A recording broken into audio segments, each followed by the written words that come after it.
Prime-time local news, serving the Lakeland and Midwest regions. Good evening and thanks for tuning in. Switching to some local stories, the results are in for Lloydminster's annual business survey. And as Jace Mackey reports, while businesses are more satisfied with the city in comparison to last year, not everything is positive. City Council was presented the results of the 2021 business survey. Since 2019, the city has been asking local businesses for their thoughts on the city's business climate. 100 businesses responded to this year's questionnaire, with 59% saying they are satisfied with Lloydminster as a place to do business. That's up 10% from the year before. The city's business license process received top marks as a reason to do business in the city. Tremendous benefits of being a border city. You can get some of the best of each, but it does come with its challenges as well, and that's reflected in the survey. Lloydminster's location as a border city topped the list as a strength for businesses, but it was also listed as a #1 weakness, with respondents saying the regulations of both provinces can cause some confusion. There's no other place in Saskatchewan that doesn't have a PST besides the Lloydminster side of Saskatchewan. And of course, it would be unfair within our city limits if that wasn't the case.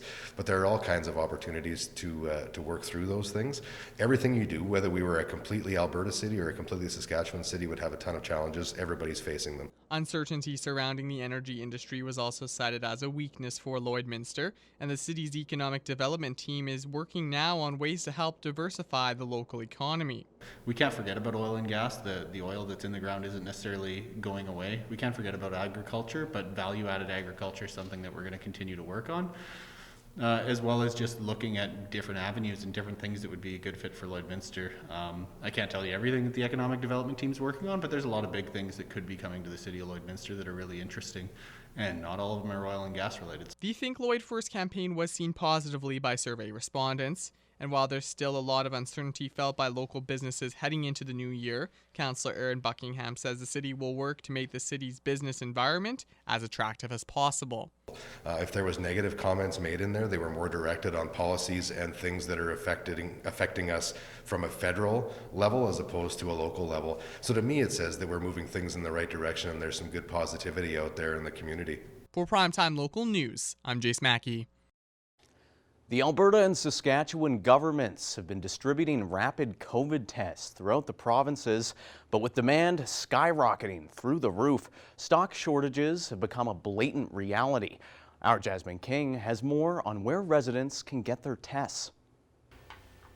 Halfway through December, provincial governments began to supply residents with rapid tests.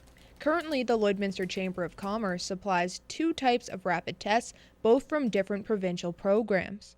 Through the government of Alberta, we can access these tests. So these tests are for employers to test their employees, and they are meant for that reason only. They're not meant for personal use. And then through the government of Saskatchewan, they are giving out rapid tests to the general public. So we are also working with them to hand these out to the general public. So these come in boxes of 5. These come in the employer ones boxes of 25. Currently, there is a high demand for rapid tests, which causes them to go out of stock more often. The Chamber requests more rapid tests every week, and the government sends the quantity they have available. It can take 10 days for a shipment to arrive, and I don't know how many the government will send me. So for example, in the last shipment, the government sent me 8 cases, and we go through on average 5 cases a day. So that shipment lasted me a day and a half, and as soon as that shipment arrived, I knew it wasn't going to be enough, so I put in an order for another one, but I can wait 10 days for the shipment to arrive. Sometimes it comes earlier, so it's a little bit unpredictable. The Chamber isn't the only place in the border cities supplying rapid tests, and many surrounding communities have their own supply. There is also interactive maps on the Government of Alberta and Saskatchewan's website with the locations listed. The Lloydminster Public Library, the Gold Horse Casino, the Lloydminster Chamber of Commerce, and there is the Lloydminster COVID Test and Assessment Center. They are located across the highway from Home Hardware. So if we run out, there's 3 other locations that people can check with to see if they have rapid tests in stock. When personal tests like this one are available, you can visit the Lloydminster Chamber between 9 a.m. to 3 p.m. Monday to Thursday. Jasmine King, Primetime Local News. A local animal shelter was recently the recipient of a 10,000-pound food donation, and they're also celebrating their 10-year anniversary.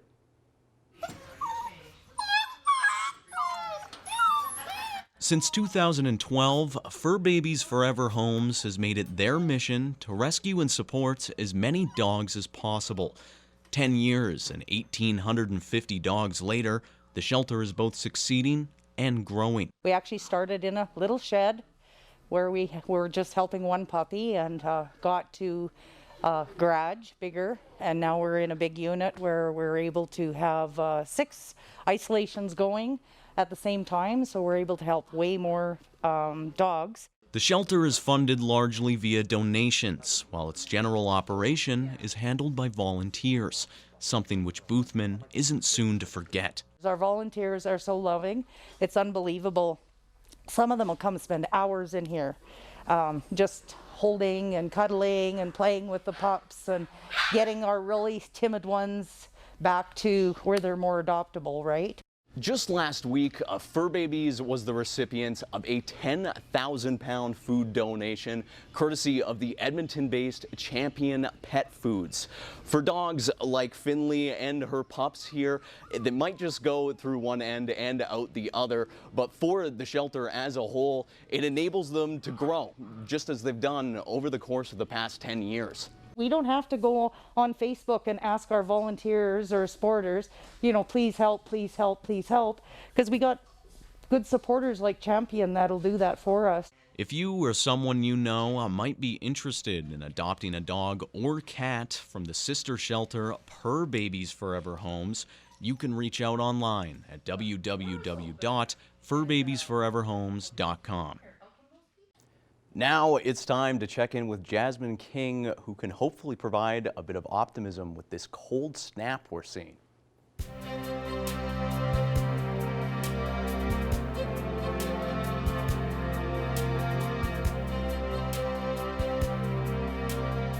Thanks so much, Tate. I hope I can provide a little bit of optimism. I know maybe today this current temperature isn't providing that, but as we head further along into the week, we can see it will be getting a bit warmer, but right now it is minus 24 degrees, and with that wind chill, it is feeling like minus 35. So we are currently in an extreme cold warning, and we can expect that overnight. So that minus 35 is what we're going to be feeling throughout most of the night and into tomorrow. But as we look into temperatures around your region, the computer is just catching up here, that we can see again that that minus 24 temperature is pretty similar throughout, and Marwayne and Bonnyville, as well as Wainwright and St. Paul. And then on the Saskatchewan side, we can see that again carry on into minus 23 in Pearceland, minus 22 in Green Lake, and minus 24 in both Meadow Lake and St. Walburg. And then Macklin and North Battleford are at minus 23 currently. But speaking of North Battleford, again, they will be getting colder overnight, like I mentioned with the Lloydminster board. So that extreme cold warning carries on to both Saskatchewan and Alberta. So a lot of places around this region and further on into Saskatchewan can expect that. But tomorrow, their high is minus 30, so it's not really too warm, but we can see that sun will be coming out just a bit. And then Cold Lake, they will be getting to minus 37 overnight tonight. So another cold place around the region. And then tomorrow, they have that high of minus 26 degrees with a mix of sun and cloud. But as we look into your 3-day forecast, again, we can see tomorrow is going to be a very cold day with the high of minus 29 and that wind chill feeling like minus 41. So in those temperatures and with that extreme cold warning, you can get frostbite in minutes if you're not protected. So just make sure you are wearing the proper clothing when you are going outside. But then as we look into the rest of the week, it starts to warm up. As Thursday, the high is 0 with a wind chill of only minus 16, so it's pretty warm compared to what we're going to see tomorrow. And then on Friday, the high is minus 6 degrees, but we'll have more news coming up after the break.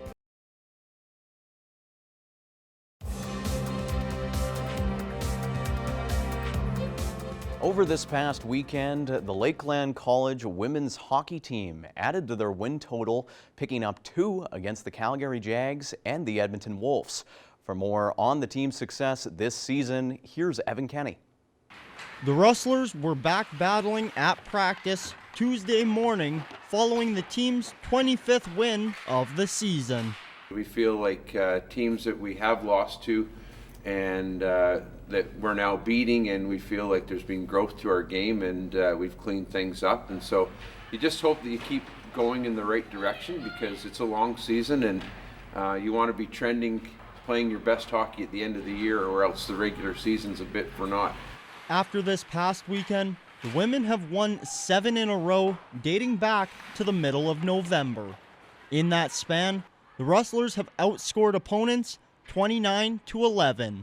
Honestly, it's the community behind us, always supporting us. Like that's huge for us, and we have a great group of girls, a great coaching staff, and with our hard work and ethic, we've been successful. For the team to be successful, you want to put your team ahead of yourself and take the role that you're given, and our players have responded to that. The Rustlers, currently playing in the Alberta Junior Female Hockey League, are hoping to be accepted into the ACAC for next season. They've played a number of games against ACAC competition, including splitting a series against Olds College. Chance to play college hockey would be huge for lots of us girls. We've all been wanting to play that higher level, and just to get there would be amazing. I think just seeing against Olds at the start of the year, we played very good against them, won one game and the other game was so close. So I could see us being good competitors in that league if we're there next year. 5 regular season games remain on the Rustlers' schedule, including a home game this Saturday against Sherwood Park. Evan Kenny, Primetime Local Sports.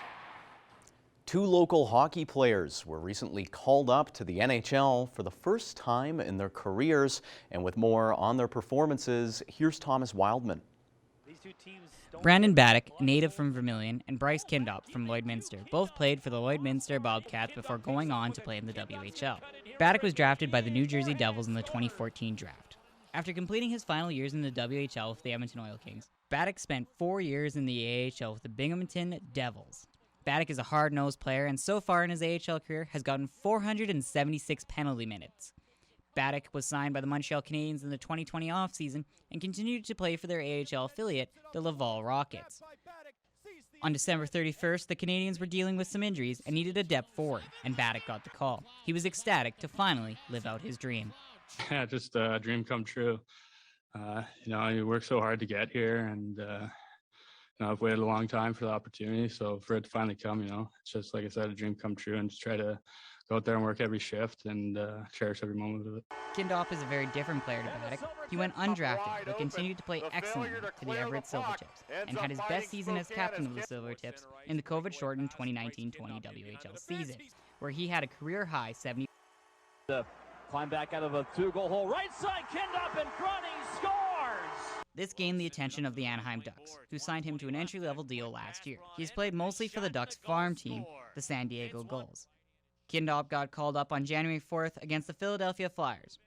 Kindop is continuing to play well for the Gulls and currently has 13 points in 26 games. Both Baddock and Kindop could possibly be called up again this season, as COVID is always unpredictable, and both these players could be asked to play on the big stage once again. Thomas Wildman, Primetime, Local News. Now for your second look at weather, let's check in with Jasmine King once again.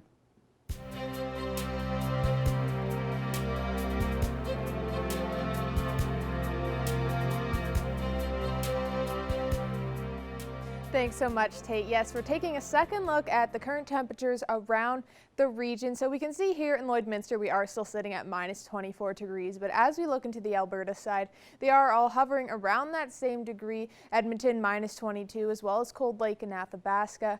Whitecourt is at minus 19, and Edson and Rocky Mountain House are both at minus 18. And Jasper is one of the warmest spots in the region at minus 14. But over on the Saskatchewan side, they are seeing more similar temperatures than we're seeing here in the border city, with minus 24 in Meadow Lake, minus 25 in Saskatoon, and Melfort is at minus 23, where Prince Albert is there at minus 22. And looking up to the northern parts of the provinces, La Ronge is at minus 25, and Buffalo Narrows and La Loche are both at minus 27. Oh, minus 28 now in La Loche. And as we can see, up in Uranium City, it is minus 33. So they are actually the coldest spot in the province. So up in Uranium City, I kind of feel bad. It's very cold there, but it's not much warmer here. So, and then as we look more into the northern parts of the provinces again, Fort Chipewyan is actually the coldest spot in Alberta. So they're only down 1 degree at minus 32. So still very cold up in the northern parts of the provinces, and then Peace River is at minus 24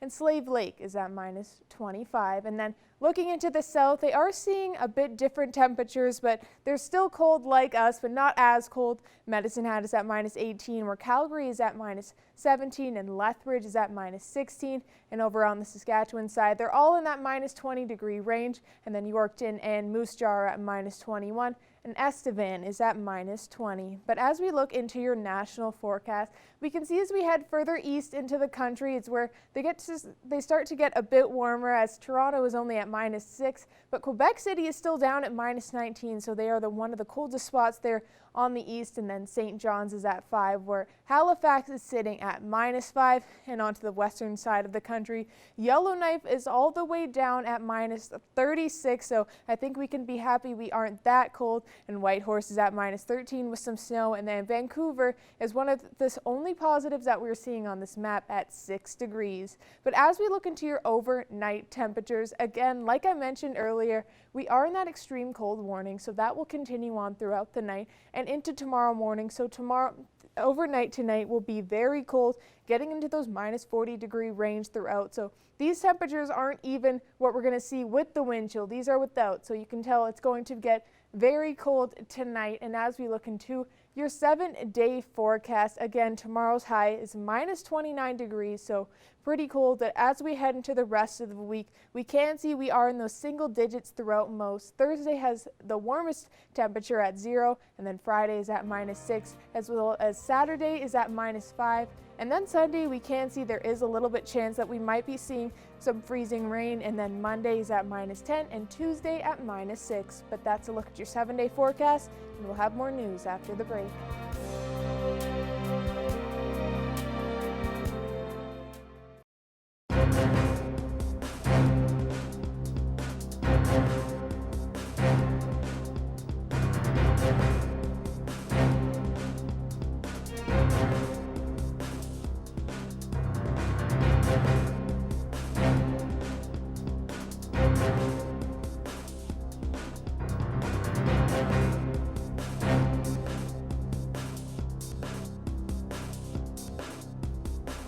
I'm joined here today with Tyler McMurchie, the Media Relations Manager of SGI, to talk about their December report on Saskatchewan driving. So Tyler, what can you tell us about Saskatchewan driving over the holidays?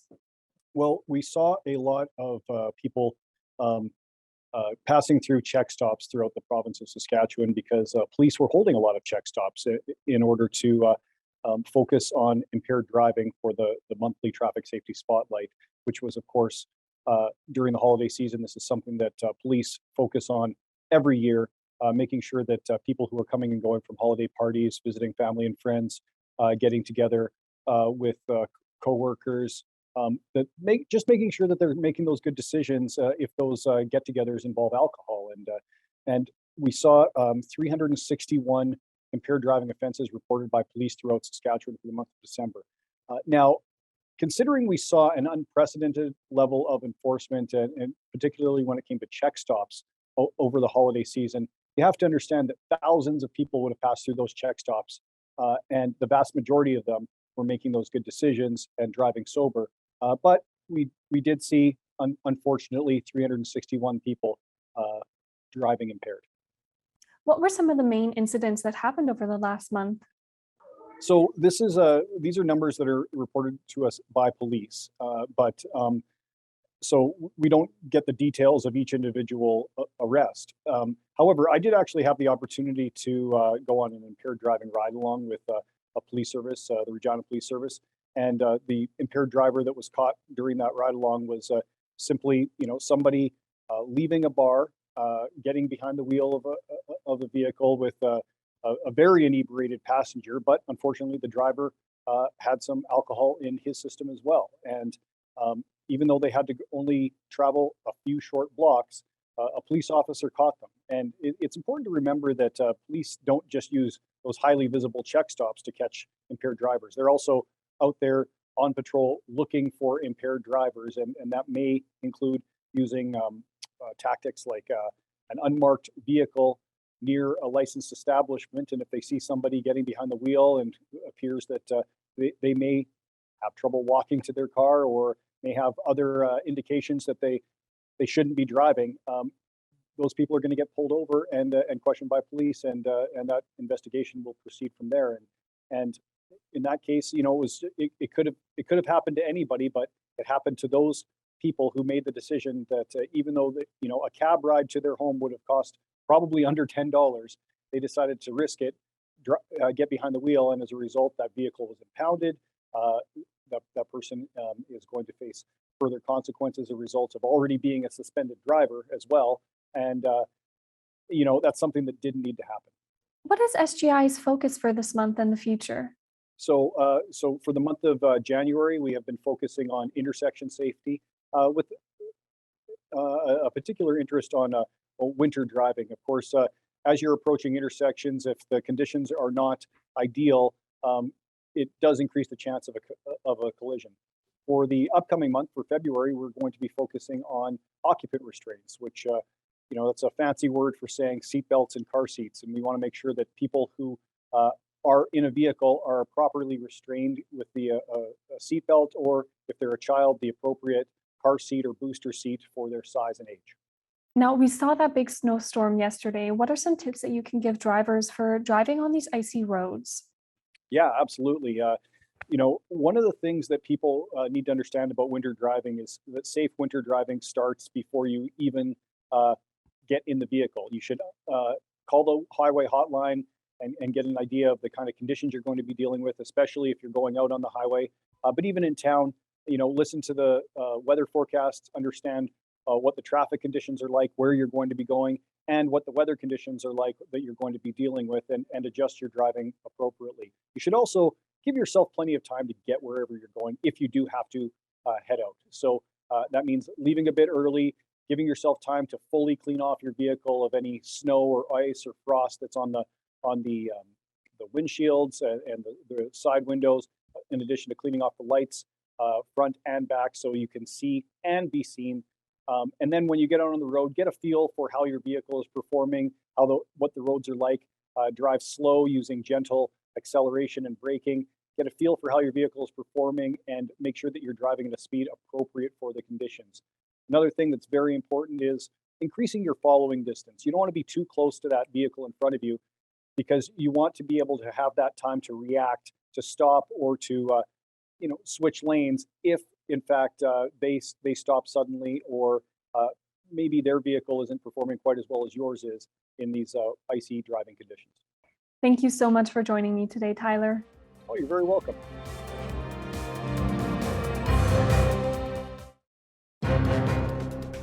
Furniture set and design supplied by Furniture Gallery and Furniture House, downtown Lloydminster.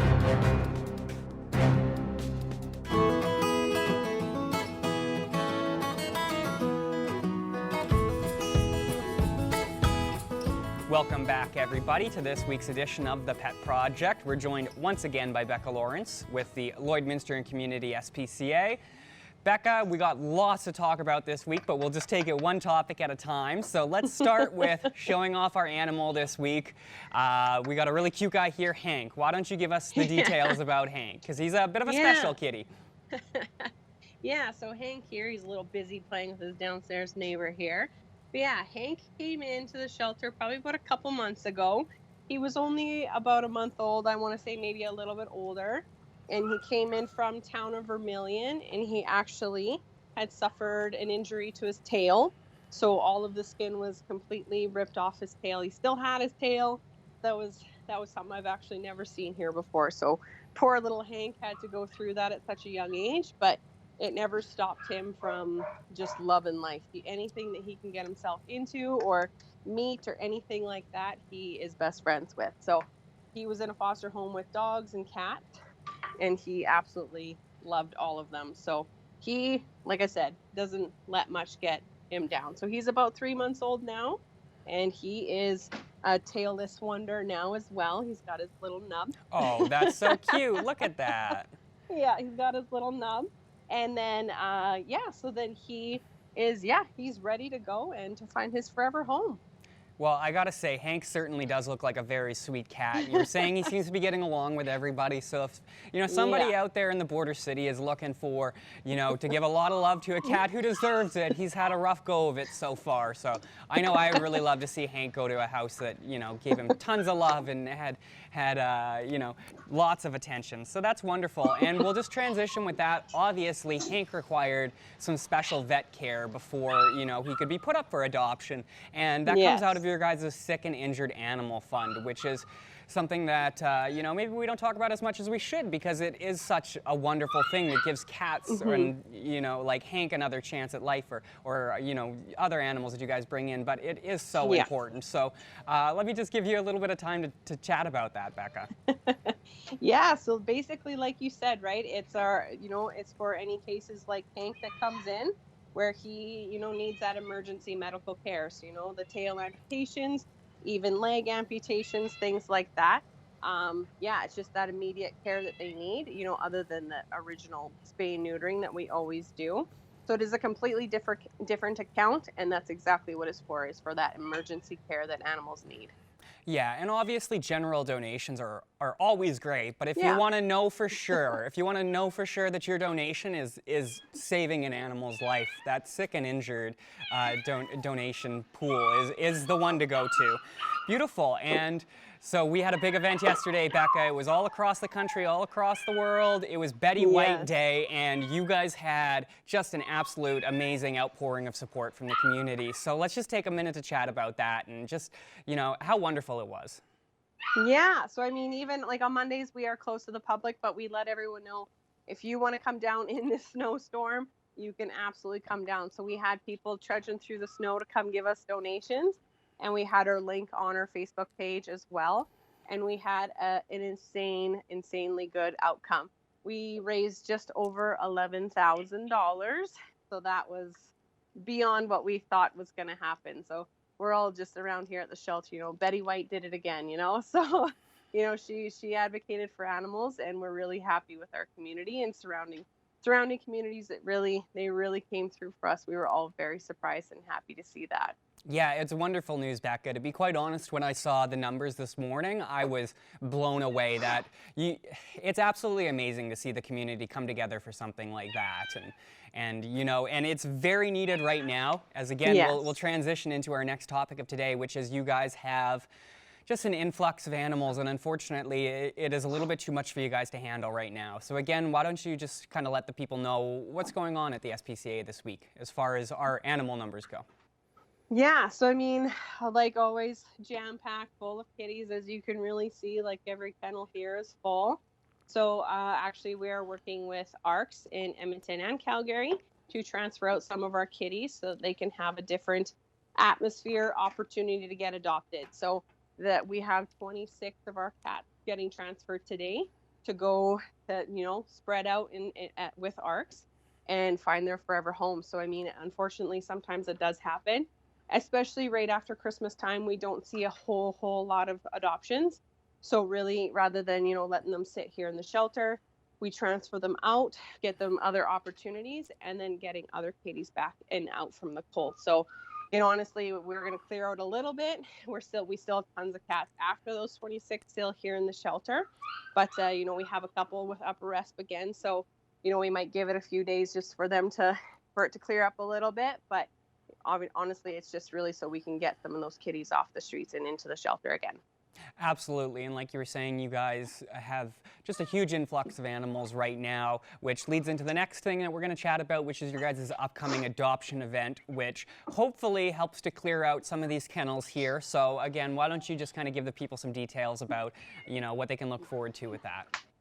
Yeah, so it was from last week until the end of this week. So last week we did see a few of our kitties find their forever homes, and so we're hoping to clear out a few more this week. But yeah, all of our adult and kittens are all $50. So anybody that you're interested in, we're just saying pre-fill out an adoption application with who you're interested in. book in to see them, and then hopefully we can get them home to you. Absolutely. So that is, it's a sale, honestly. It's a good deal. If you're in the market for a cat, now's the chance. And, you know, it also helps out the SPCA to clear up some space with their, you know, huge busy season right now. But unfortunately, that is all the time we have for this week. But I want to thank you, Hank. Nice to see you. Thank you for stopping by. Thanks for the wave. Appreciate that. And I want to thank you, Becca, for taking time to chat with us. And I hope the adoption event this week goes great. And thank you, everybody, for joining us. Taking another look at your 7-day forecast, again, we are in that extreme cold warning, so a lot of areas around Lloydminster, including into Vermilion and into Wainwright as well, will be in that extreme cold warning, with temperatures going to be between a -40 tonight. So again, make sure you are dressing warmly and dressing in layers. But as we look into the next part of the week, we can see it's getting warmer, so tomorrow and tonight will be some of our coldest days. Once again, that was the lovely Jasmine King taking us out with weather. That is all the time we have for this first hour of news, though. You can stick with us if you missed out on anything, as we'll be back with more shortly.